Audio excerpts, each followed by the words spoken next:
I wonder how you're feeling at the moment, because we're all fully aware what's going on in the world, and I think one of the sort of overriding emotions I'm feeling at the moment is this sort of emotion of sort of heaviness, this sort of weightiness that seems to. So it is feel like someone's pushing down on me, and I've sort of been weary of almost keeping going, and I don't know whether you've sensed that as well. And I think as I look back in my life, there's only sort of two other times that I would really be able to articulate a similar feeling. One was when my son Zach was born, and the sort of first few weeks, probably like everyone who has a newborn, it just felt so overwhelming, and a sense of, I think I've joked before about, I expected Zach to be playing football with me and wrestling with me when he was like 3 weeks old, and it felt like it was really hard work in that first few weeks. And then the other time I felt it was in 2001. I went to America to do some youth work, which was, in theory was a great idea, and the organisation I went out with, we had all these great ideas to be able to serve young people in America. And when I got there, I found out I was in the middle of nowhere. I didn't have any transport. The youth work organisation that I went with had only set up like about 2 hours a week of any sort of ministry, and I was away from home and it was in a strange place, and I felt a similar feeling that I feel now. I feel part of it was just sort of hard work keeping going. I felt a weightiness, and I felt it was really difficult to be able to sort of see beyond the situation I was in. And the reason I wanted to share that today is because I'm trying to think of a way of how we as Christians can support one another in this sort of current environment by behaving a certain way, but aware that actually we need to almost adapt that way of behaving to benefit ourselves as well. Because what really changed for me in my time in America, because as I look back, it was a significant time for me. The people I met, the way God moved, but it came out of a real sort of time when God really answered prayer for me. And a bit of scripture that came to mind was Matthew 11. Jesus says, "Come to me, all you are heavy burdened or weary, and I will give you rest. For my yoke is easy and my burden is light."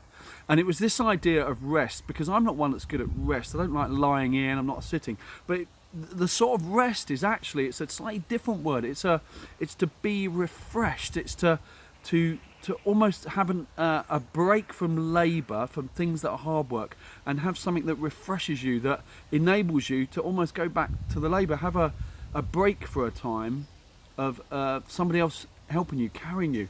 And to going back to my time in America, what I was praying for was that something would change that would enable me to have this breather from the hard work that I felt everything was, the sort of burden I was carrying, so that I would not only feel restful, as in refreshed, but also I would have something happen that would enable me to carry on my journey. Because I think that's what Jesus is saying. He wants us to carry on our journey. He wants us to carry on doing things, but not in the sort of burdened way that maybe we do. And I feel very burdened at the moment. I feel it's quite hard work for me.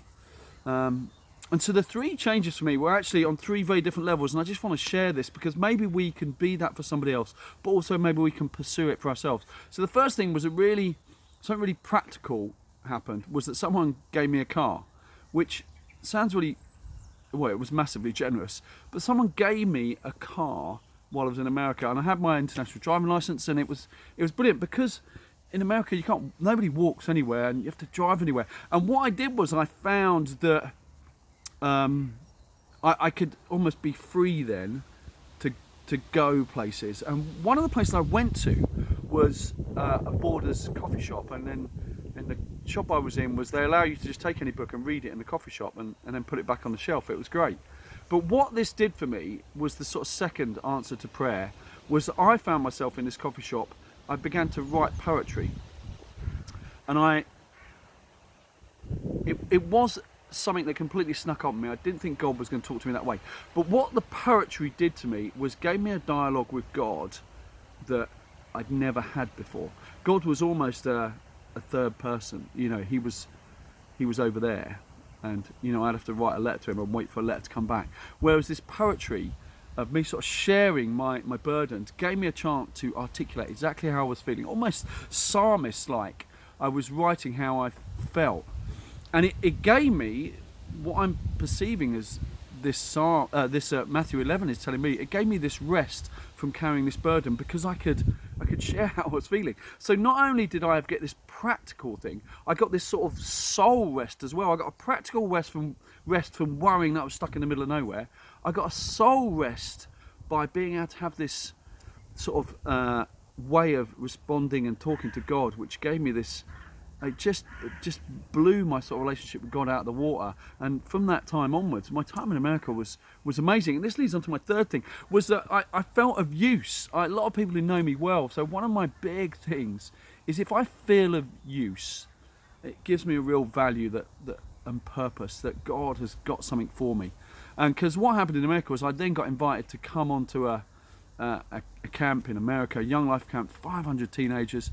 I mean, it was mind-blowing the way they do it. But I had this sort of relationship that grew with these teenagers and then these university students, and it almost felt like, actually, this is why I was called to be here. And it was really restorative to my soul, because I had something practical God gave me.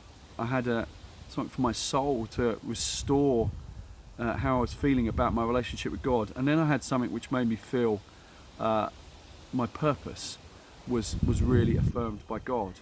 And so at this time, so as we speak, you know, it's not easy working through how life is, but my prayer is that maybe actually we seek something really practical for ourselves, but to be that practical thing for other people. So what do people need at the moment? What is the practical thing they need?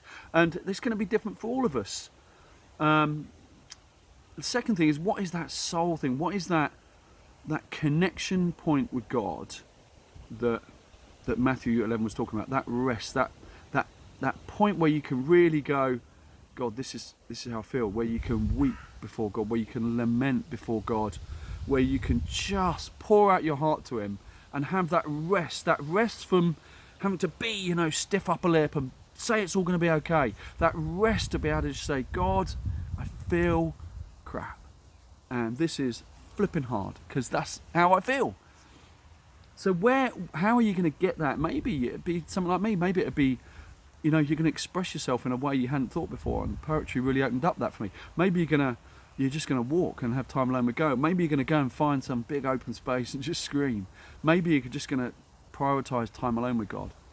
And then the third thing is, I 100% believe each of us has a really God-ordained purpose in this season. Not a God-ordained purpose that was going on before, you know, pandemic world, and not a God-ordained purpose that's going to happen when it's open. God has got something for us now, and I'm starting to scratch at what that might be for me. And my wonderful wife, when I was having a bad day last week, just put a hand on me and said, Mike, don't hide, people need you.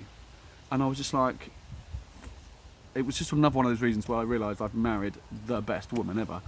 But what is it that God has got for you that you can do right now that is your God-ordained calling and purpose in pandemic? Because I think sometimes our brain says, I'm going to wait, I'm just going to hunker down till this is all over, and then we can get on with it. But actually, you know, in my ministry, young people, they still need us. Youth leaders still need it. Churches still need us. Volunteers need us. Fellow youth workers need us. And so I'm not going to hide. But you might want to ask yourself, God, what have you got for me right now that I can be doing right now that reminds me that I have this calling and purpose in God, that's not for when everything's fine, it's not for when this is all over, but is for now. Because you might be the person that really helps someone get through this. And you might discover something about yourself that helps you get through this. Because when Jesus says, come to me all who are heavy burdened, I will give you rest, He's not joking. If we come to Him, give Him everything we're carrying, He will not only give us that rest, but He will give us stuff back that enables us to carry on the journey to where He's taking us next. Be blessed.